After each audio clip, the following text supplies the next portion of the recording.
اللہ تعالیٰ کے پیارے محبوب علیہ الصلاۃ والسلام نے حدیث مبارکہ میں ارشاد فرمایا، چار باتوں کو اپنا لو، رب کائنات تمہیں ایمان کی کاملیت عطا فرما دے گا، تمہارا ایمان مکمل ہو گیا۔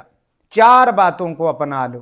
پہلی بات جو میرے اور آپ کے لجپال آقا علیہ السلام نے ارشاد فرمایا من احب للہ، جس سے محبت کرو اللہ پاک کی رضا کے لیے کرو۔ کسی سے محبت ہے تو اللہ کے لیے، اپنی ذات کے لیے نہیں، اپنی نفسانی خواہشات کے لیے نہیں، بلکہ محبت کا معیار اللہ پاک کی ذات کو بنا لو۔ کسی سے بھی پیار ہے تو وہ اللہ کے لیے ہو۔ ہمیں صحابہ سے پیار ہے، وہ نبی پاک علیہ الصلاۃ والسلام کے صحابہ ہیں۔ ہمیں اہل بیت سے پیار ہے، وہ تاجدار انبیاء علیہ السلام کی اہل بیت ہے۔ ہمیں اولیاء اللہ سے پیار ہے، وہ اللہ پاک کے دوست ہیں۔ ہمیں تاجدار انبیاء علیہ الصلاۃ والسلام کی ازواج مطہرات سے پیار ہے، کیونکہ وہ رب کائنات کے محبوب کی ازواج ہیں۔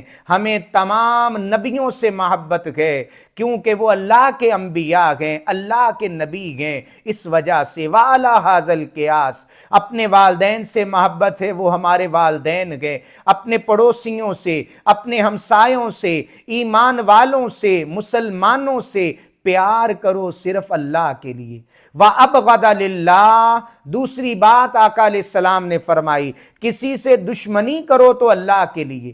ہم داہریے سے نفرت کرتے ہیں کیونکہ وہ اللہ پاک کے وجود کا منکر ہے، اس وجہ سے ہم اس سے محبت نہیں کرتے ہیں۔ اسی طرح اور بھی بہت سارے احباب و افراد ہوں گے جن سے ہمارے دل میں کیا گئے محبت نہیں گئے۔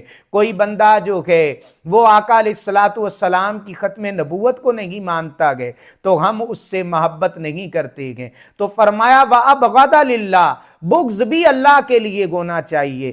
یارو اپنی ذات کی خاطر کسی بندے سے نفرت کرنا اپنی وجہ سے کہ بس میرا ہی نام رہے، میرا ہی مقام رہے، بس میں ہی میں ہوں، ارے میں نو مار کے مجھ کر نگیاں کر کے اٹھ، برے خزانے رب دے پھر جیویں دل چاوے پیا لٹ۔ تو اپنی ذات کے لیے کسی سے نفرت نہ کریں، اللہ کی وجہ سے کسی کو قابل نفرت بنائیں۔ اور نبی کریم علیہ السلام نے فرمایا وَأَعْطَى لِلَّهِ اور کسی کو دینا گئے تو اللہ کے لیے دو، اپنے دنیا کے نفع کے لیے نہیں کہ میرا نام ہو جائے گا، یہ کسی کو بتائے گا مجھے فائدہ ہو جائے گا۔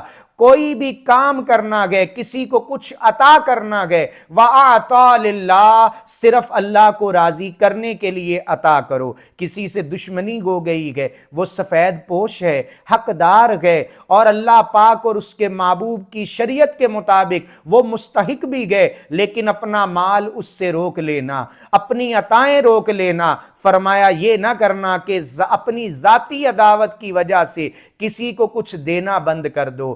وَآتَى لِلَّهِ کچھ دے رہے ہو تو اللہ کی رضا کے لیے دو۔ وَمَنَعَ لِلَّهِ اگر کسی سے کچھ روکا گئے تو وہ بھی اللہ کے لیے روک لو، اللہ کے لیے عطائیں کر لو، اللہ کے لیے روکنا رکھ لو، اللہ کے لیے کسی سے محبت کرو، اللہ کے لیے ہی دشمنیاں کرو۔ اور فرمایا نتیجہ کیا ہے فَقَدِ اسْتَكْمَلَ الْإِيمَانَ اللہ تعالیٰ اس بندے کا ایمان مکمل کر دیتا ہے۔